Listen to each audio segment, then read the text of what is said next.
Bom dia, amados irmãos em Cristo, que a paz seja convosco. Bem-vindo a mais um vídeo do nosso canal, A Verdade que Liberta.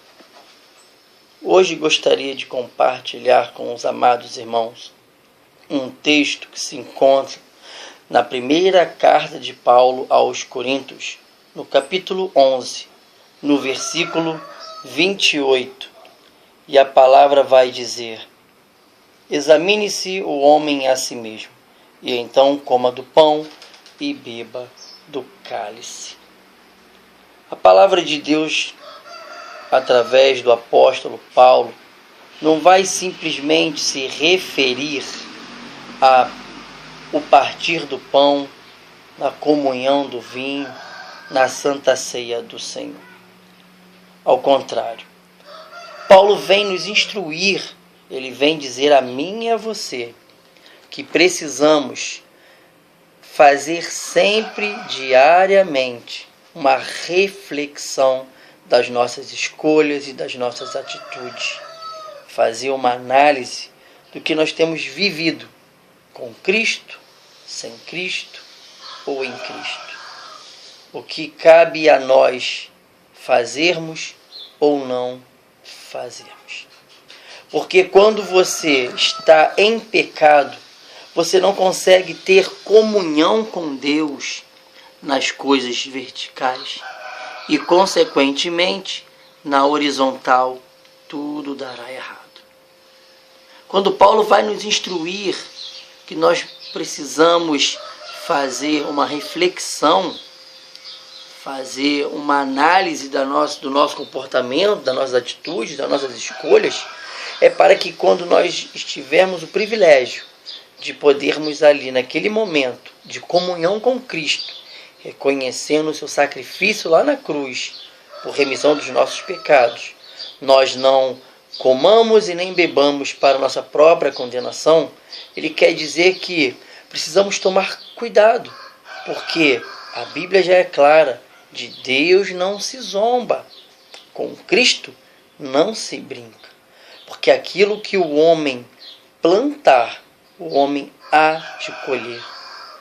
As nossas atitudes trarão sobre nossa vida consequências amargas, doces. Vai depender de qual atitude você vai tomar mediante a uma situação. Hoje nós conhecemos uma gama de cristãos, de pessoas que se dizem crentes, de pessoas que estão dentro de respectivas denominações religiosas, mas que vivem uma vida totalmente diferente daquilo que a palavra nos ensina. O interessante é que lá em Lucas, no capítulo 5, na pesca maravilhosa, o que chama mais a minha atenção naquela passagem não foi o fato de Jesus ter entrado no barco de Pedro. Não foi o fato de talvez ele já ter conhecido a Pedro, ou meramente o escolheu porque ele foi o último que saiu do seu barco. Não foi o fato de Pedro ter pescado a noite toda e não ter pego nenhum peixe sequer, juntamente com seus irmãos, seus amigos. Mas foi, e nem o fato de ele ter obedecido à voz do Senhor. Mas foi a atitude que todos tomaram, pois quando eles empurraram seus barcos para a areia, não usufruíram de nenhum peixe sequer. Antes, largaram tudo para seguir o autor do milagre. Hoje, dentro das igrejas evangélicas, nós vemos pessoas em busca do milagre, mas não quer ter nenhum comprometimento com o autor do milagre. Você vê novas igrejas nascendo todos os dias. Igrejas vivem cheias, na casa de 1.000 a 2.000 pessoas, buscando prosperidade, buscando quebra de maldição, buscando libertação. Igrejas cheias de pessoas vazias. Pessoas que estão buscando ou tentando encontrar paz para a sua vida. Pessoas que procuram algo para preencher o vazio que existe dentro do seu coração. E homens e mulheres cujos dizem ser cristãos acabando com a espiritualidade destas pessoas. Cristãos hoje dentro da igreja que se dizem crentes, mas não param de viver como Saul. O interessante é que em 2 Samuel, se eu não estou errado, capítulo 13, a Bíblia vai falar que Saul tomou a atitude. 1 Samuel, 2 Samuel, capítulo 13. Ele buscou a atitude errada. Ele foi e ofereceu sacrifício de holocausto ao Senhor. E ele era rei. Ele não devia ter tomado o lugar do sacerdote. Ele devia ter esperado o sacerdote.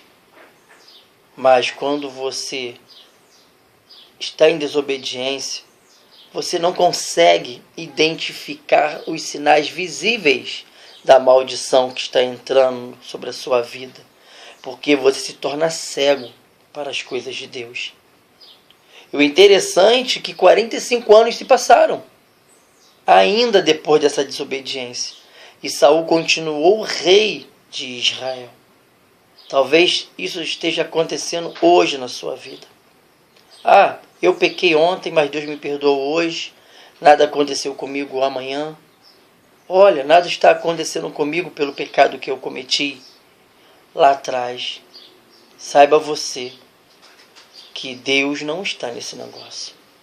Pois quando você tem a oportunidade verdadeira, como está escrito lá em 2 Crônicas, capítulo 7, versículo 14.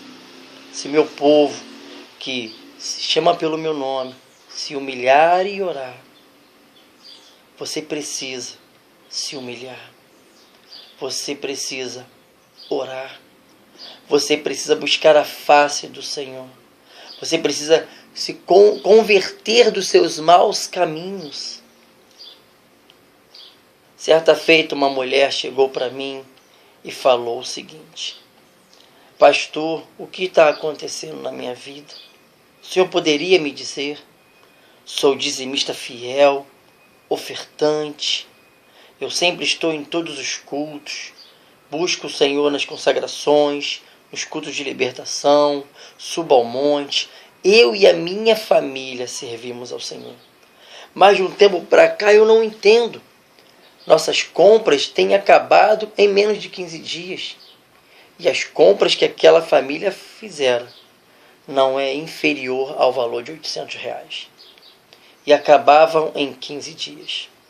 Ela não entendia aonde a traça estava, aonde o ladrão estava, aonde o diabo estava agindo para que a sua despensa ficasse vazia tão rapidamente.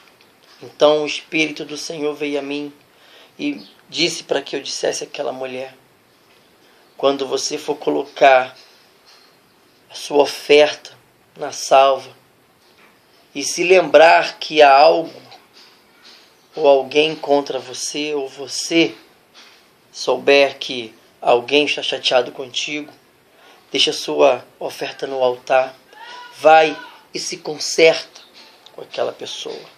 Mesmo que você esteja certo, mesmo que você esteja correto nas suas atitudes, Deus irá te abençoar.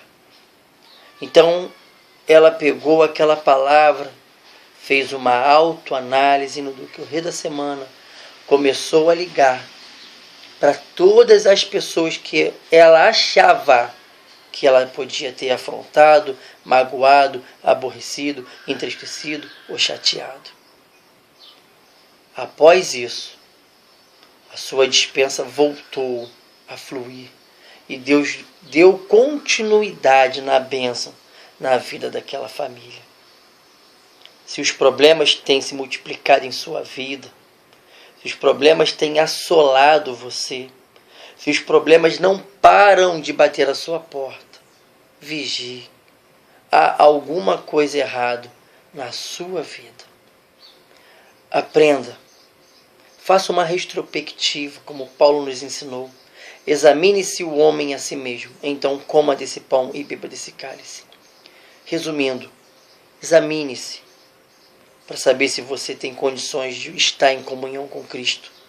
Porque Cristo vai dizer que aquele que me negares na terra será negado no céu. Se você não tem comunhão com Cristo aqui na terra, você não conseguirá alcançar os objetivos que Cristo tem para a sua vida, as bênçãos que o Senhor tem querido operar na vida da sua família. Amado irmão em Cristo, fique com esta palavra. Aproveite esta semana para fazer uma autoanálise. A Bíblia está repleta de textos e versículos para poder auxiliar você no seu crescimento espiritual. Não seja um mero discípulo, mas procure tomar as atitudes certas para que Deus possa se manifestar na sua vida.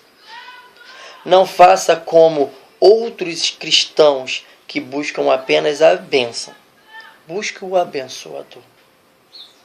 Faça como Pedro, como André, como Tiago, como João. Larga tudo para seguir este, que pode fazer todas as coisas acontecerem na sua vida. Porque, agindo Deus, quem impedirá?